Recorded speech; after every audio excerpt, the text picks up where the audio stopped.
What's going on, everybody? And I'm back with another reaction. Now, this time I'm going to be doing another video from Mr. Nightmare. This is text conversations with disturbing backstories. Now, I try to react to the newest Mr. Nightmare video, which is scariest stories on the school bus. I tried reacting to that a few seconds ago, not a few seconds ago, like a few minutes ago. But I had to stop midway through because I had to answer my dad's messages. My dad's away right now, so like sometimes I would want to message him, so I had to end the video right there. So yeah, it's an understandable reason. It's not like a stupid reason like before. And I was midway through the video, so I was like, you know what, I'm not gonna react to it anymore. I'll just react to another video. So this is the second recent video from Mr. Nightmare. This is text conversations. They're disturbing backstories. Jesus Christ, I've been talking too much. Holy shit. I'm just gonna get right into this video and just stop wasting time. So here we go. Text with disturbing backstories. Number 3. On March 4th, 2022, these were the texts 21-year-old college student Gavin received after getting home from a night out with friends. Hey, is this Gavin? Yes, who's this? It's Alex. Where you at? Send your location. I'm at home. What happened to you? What the hell? What number is this?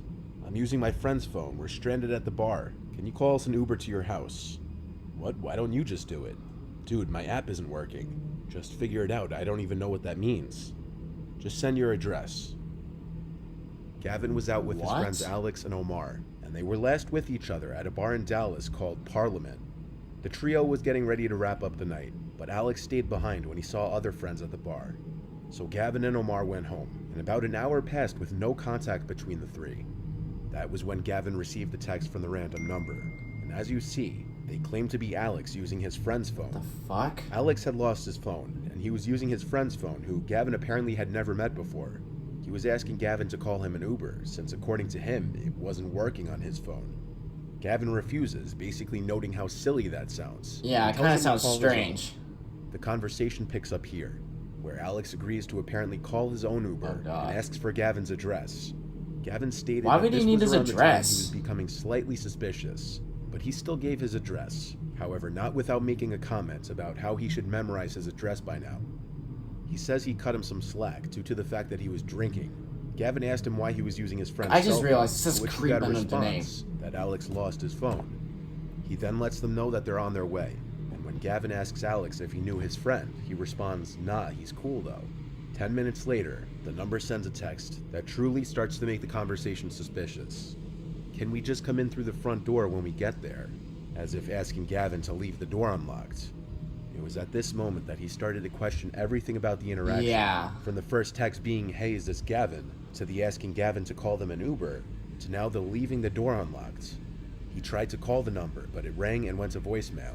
He then tried to text and call Alex's number repeatedly, but it would just keep going to voicemail, and the text would just say delivered. What the Gavin stopped answering this foreign number now, and called his friend Omar to ask him if he'd heard anything from Alex. The hell? To which Omar said he had not. After reading Omar all of the texts, Omar agreed something was off.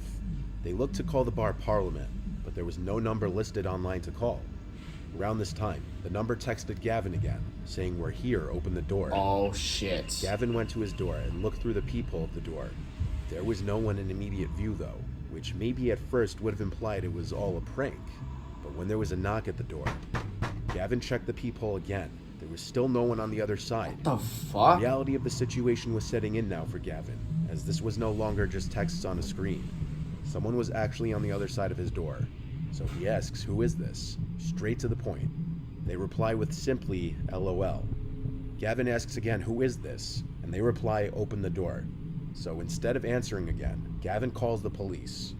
The knocking persists for a few minutes, in long intervals. Then it stops for good when the person or people on the other end realize Gavin was onto them.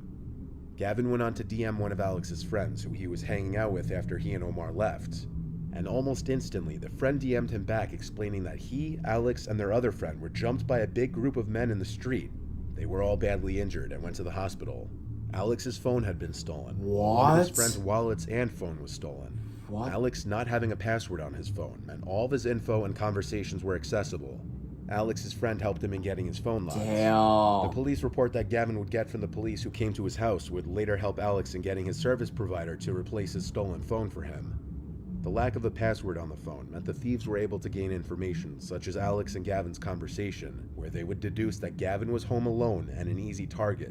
So if Gavin didn't catch on to the suspicious situation, he may have been opening his door to 2 or more people ready to attack him too and rob his house. The phone number that was being used to text Gavin turned out to be another stolen phone, therefore didn't help in finding the thief. What the fuck? The case regarding finding the thieves and assaulters remains open. Jesus Christ. These texts were received by an anonymous viewer from his dad's ex-girlfriend, who will be named Kathy for the purpose of this recounting. The viewer will be called Rob. The reason Rob's dad ended things with Kathy was because of her increasingly erratic and delusional tendencies. Her mental health was declining for unknown reasons.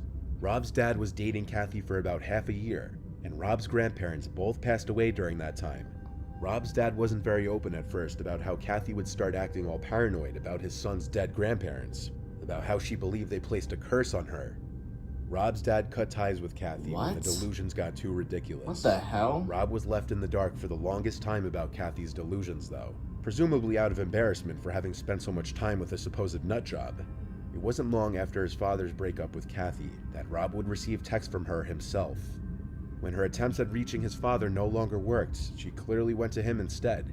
Kathy texted Rob, "Hello, sweetie, I need your help." Rob replied with, "What? What's up?" "Your father's parents put a curse on me. I need you to tell me the cemetery and plot number they were buried at."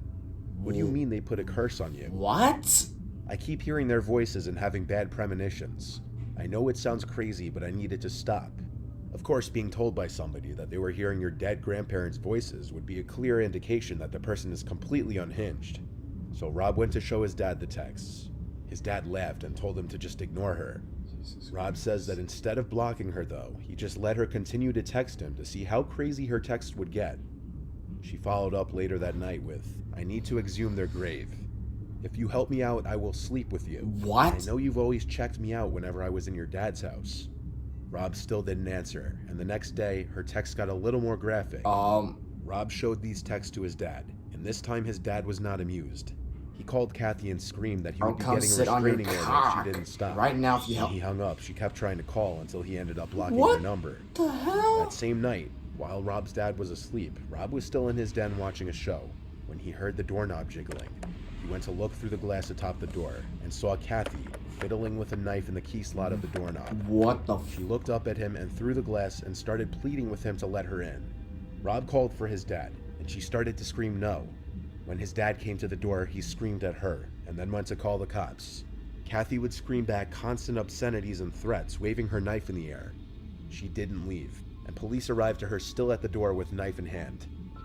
Based on her coming to their house with a weapon and not leaving when asked, she was arrested, and Rob's dad filed for a restraining order against her. Clearly, Kathy was more than just delusional and was starting to suffer from some sort of mental illness, such as paranoid disorder. This does not mean she wasn't a danger to others, though, as well as herself, evident by the knife she brought to their house and attempting to break into their house. Luckily, no one was hurt. What the hell? An 18-year-old girl named I would honestly Leanna, hate living dating in someone like Hoboken, that. New Jersey, was at a local bar with her friend on a Saturday. That's when she got a notification that someone was trying to send her a message on Instagram. Usually people disregard these message requests, as they're messages from people you don't follow back on Instagram. Yep, I get those a lot. Girls' shoes. Those message requests are 9 times out of 10 men sending them flirtatious and often creepy messages. Actually, sometimes. I wouldn't say people always. don't ever check these messages. But sometimes when you get that notification that someone sent you a message request, curiosity gets the better of you. Yep. In this case, Leanna opened the DM, and it was from some random account with no profile picture and no followers, asking her if she was at McSwiggin's, a local bar in Hoboken. Right away, this is cause for alarm, of course, because this would be coming from someone who knew where she was at that exact moment, someone intentionally using a fake Instagram account. Leanna follows with, "Yes, who's this? You look good in that pink top. Aren't you 18 though? Shouldn't be in a bar. I won't tell anyone though. Who is this? Just a guy who thinks you're really attractive." By this point, I will just Leanna block them assumes it's a immediately. prank by Fuck someone she this. knows, and asks who's messing with her. The person replies it's neither of the names she just mentioned. Upon Leanna asking for a selfie, the person replies, "Can't." The girls look around the bar for anybody that could be alone, mainly an older, predatory-looking man. They saw a few men that appeared to be alone sitting at the bar. None of them were eyeing the girls, though. That's when she says, "Okay, bye, we're leaving."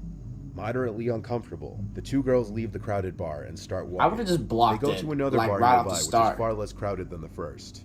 They sit at the bar and order a few drinks, looking for young guys to talk to.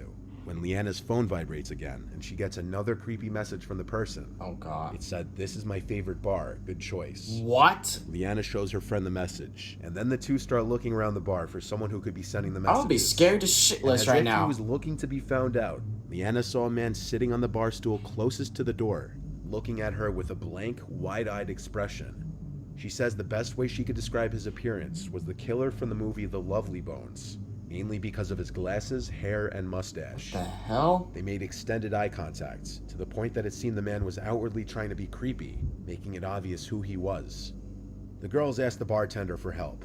They showed him the DM she was getting and then pointed at the man, who, in response to being pointed at, started looking around the room, in any direction but towards the girls. The bartender went over and told the guy in a loud, commanding voice to leave the bar without question, threatening to kick his ass if he didn't leave the girls alone. Damn. The man left the establishment, surely feeling at least some sense of embarrassment, as anyone would. Yeah, he should feel Leanna embarrassed. and her friend stayed at the bar for about half an hour. You made it so only to avoid obvious. running into the man outside.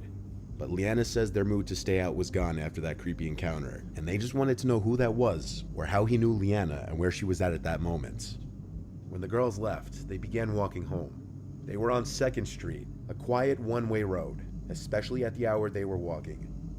They were being mindful of their surroundings, making sure they weren't being followed. But even when you think you're aware of your surroundings, the unexpected can always happen. Yeah. Leanna and her friend heard running footsteps from behind them out of the blue, and there was no time to react before the man grabs Leanna with one arm around her face and mouth and the other around her waist. He picked her up as she tried to scream and fight, and of course her friend did the screaming for her, and continued to hit at the man. The commotion caught the attention of people from around the corner, and a few people came to the scene. The man released his grip from the girl and walked away quickly. Nobody went after the man. I would have just ran Girls after called to the police tackle there him. on the spot. Leanna showed the police the DMs, and 2 witnesses backed up their story as well. A police report was made, and a case was opened to find the man in question. Leanna would speak to detectives at her home a few days later, who gathered all the information she could give. They would later use the surveillance footage from the 2 bars, but the police have not yet been able to match the man seen in the footage to anybody. Damn. As a precaution, she still has her Instagram disabled to this day. If someone is dedicated enough, they can find someone through their Instagram by Jesus keeping track of what places they go to in their pictures, what school they go to, and who they associate with. That's why it often is a good idea to keep your Instagram private. Jesus Christ.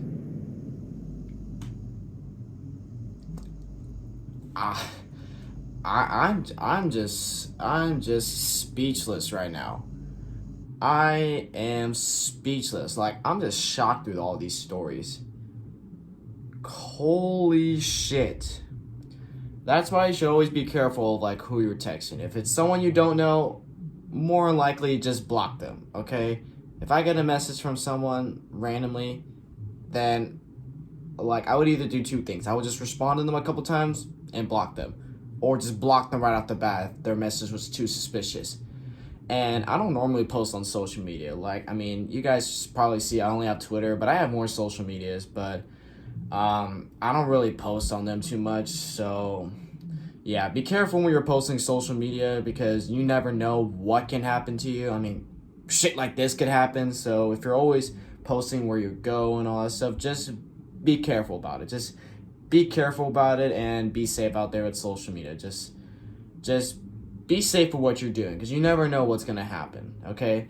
But anyways, guys, that's going to be it for this video. This was really disturbing and creepy, but at the same time, there are amazing stories to hear. So I would really recommend to check out Mr. Nightmare if you haven't already. I've watched a few videos from him in the past, and they're really creepy, but at the same time really interesting to listen to. So yeah, if you haven't already, go check out Mr. Nightmare. The links the link to the original videos in the description if you want to go check them out. He makes amazing videos, and I will react to more of his videos in the future. So yeah, guys, that's gonna be it for this video. If you guys enjoyed, make sure you give this video a like and subscribe, and I'll catch you guys later in the next video whenever I start doing that. So take care.